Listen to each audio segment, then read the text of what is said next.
Hello, I'm Helen Bradley. Welcome to this video tutorial. In this tutorial, I'm going to show you how you can make both herringbone and diagonal line patterns in Photoshop. Before we get started on this video, I just want to introduce you to my new ebook. It's 57 Secrets for Working Smarter in Photoshop. Using these secrets is going to make you a better Photoshop user, both for graphic designers and for photographers. The book is available on Amazon.com and it's available for both the Kindle and in a printed version. You can also find it on the iTunes Store. So that's 57 Secrets for Working Smarter in Photoshop. So now let's go back to the tutorial. And this is the tutorial that we're going to do. I'm going to show you how to create a sort of houndstooth check like this. And I'm also going to show you how to create a set of diagonal lines like this. So we're going to start with the diagonal lines. I'm going to choose File and then New, and I'm going to create an image that's 8 pixels wide by 8 pixels tall. It's a very, very small image, so I'll click OK. I'm going to need to zoom in on this so that we can see it more clearly. I'll be able to get into 3200% zoom, and that's when it stops. I've preset my grid and guides here. I'm going to choose Edit and then Preferences and then Guides, Grid and Slices. And I've set a grid to be every 4 pixels with subdivision every 4. And that will get me a grid that it's going to make it a little easier for me to see what I'm doing. So I'm going to choose View, Show Grid. This is my grid.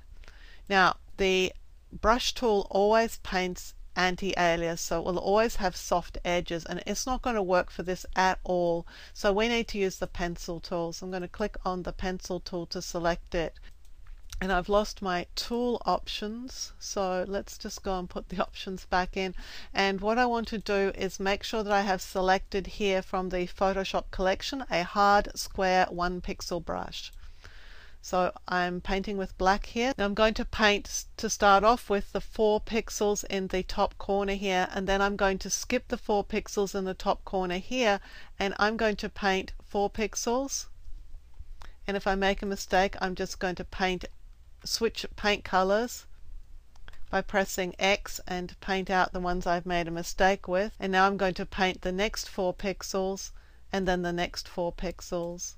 And having done that, I'm then going to fill in the gaps. So I'm going to make this a slightly smoother line. But if you do the first ones as a block of pixels, you'll see it's very, very obvious where the next ones go to smooth out this line.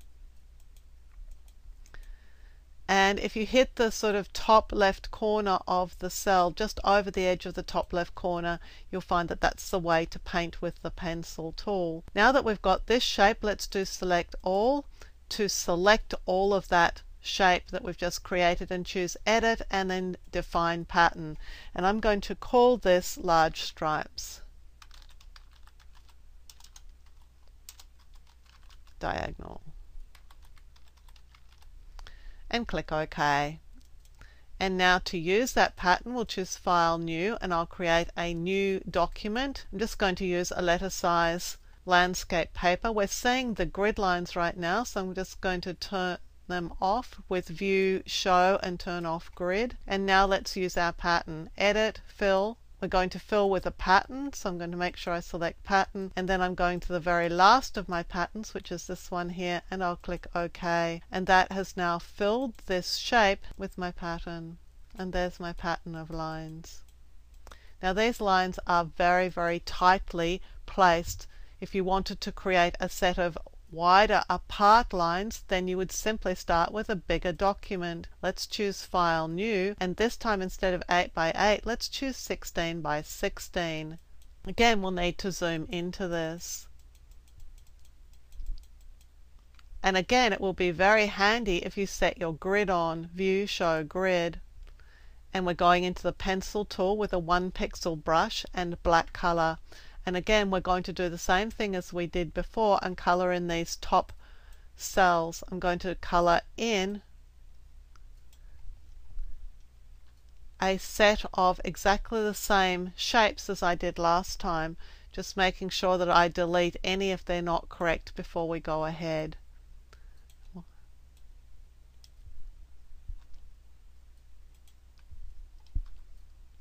And of course, making a pattern, this is the only time that you need to do this. You don't need to do this again once you've got your pattern made. You're off and running.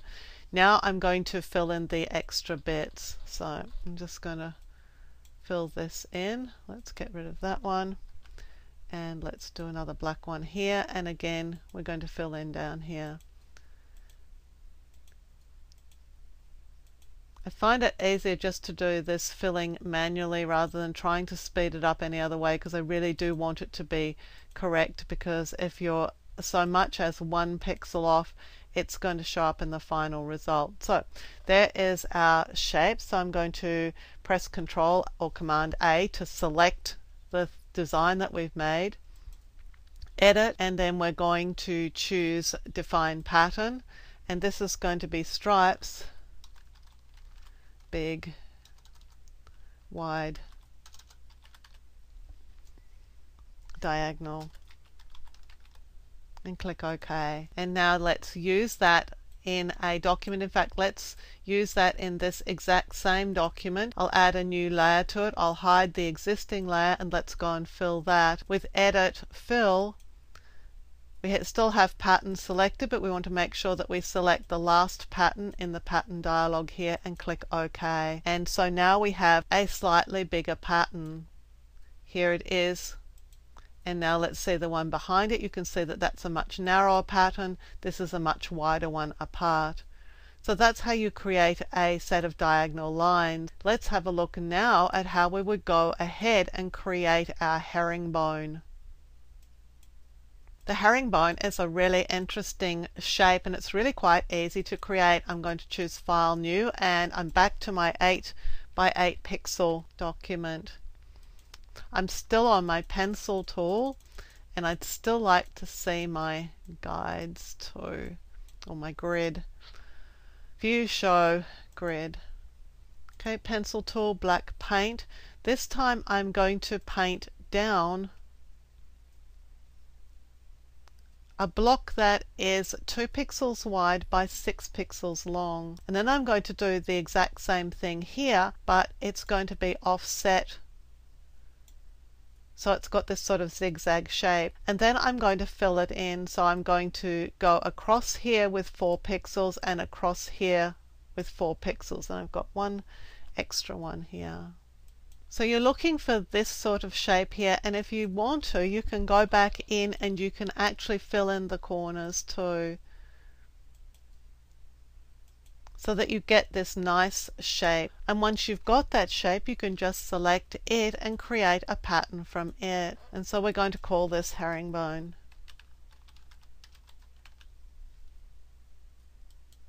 And now I'll do File, New to create a brand new file. Again, we'll do letter size paper. Again, I'm going to turn the grid off, and I'm going to fill it with the pattern. My pattern will be the last one here. I'll just click OK, and I can zoom in. And there's my herringbone pattern. Now, if you wanted to, you could do it at a larger size, so it's going to be very easy to turn this from an 8 by 8 pixel image into a 16 by 16 pixel one, so you have a larger size pattern. To do that, for this one, I would just very simply choose Image and then Image Size, and I would make it 16 by 16. And to make sure that the pixels stay black, you're going to choose Nearest Neighbor and just click OK. And here's our 16 by 16 herringbone pattern. And again, we can just fine tune it by adding in some extra little pixels in here, just to give it a slightly better shape. We might even do these extras here as well.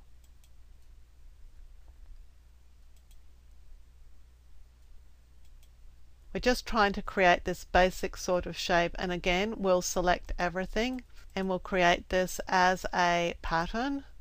So this is herringbone 2, and let's go back to our document here. I'm going to add a new layer to it so we can compare these two herringbone fills. To Edit, Fill, and we're going to choose the newest one that we've created and fill that. And let's zoom out.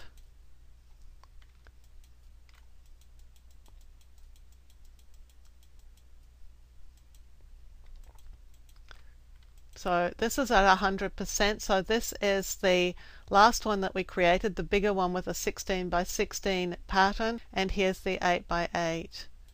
So you would choose which was best for you, or you could go ahead and even increase the 16 by 16 into a 32 by 32, whatever you want to do. My name's Helen Bradley. Thank you for joining me for this video tutorial. Look out for more tutorials on this YouTube channel, and consider subscribing to this channel so you'll be alerted to new videos when they're released. And visit my website at projectwoman.com for more tips, tricks, and tutorials on Photoshop, Lightroom, Illustrator, Photoshop Elements, and a whole lot more.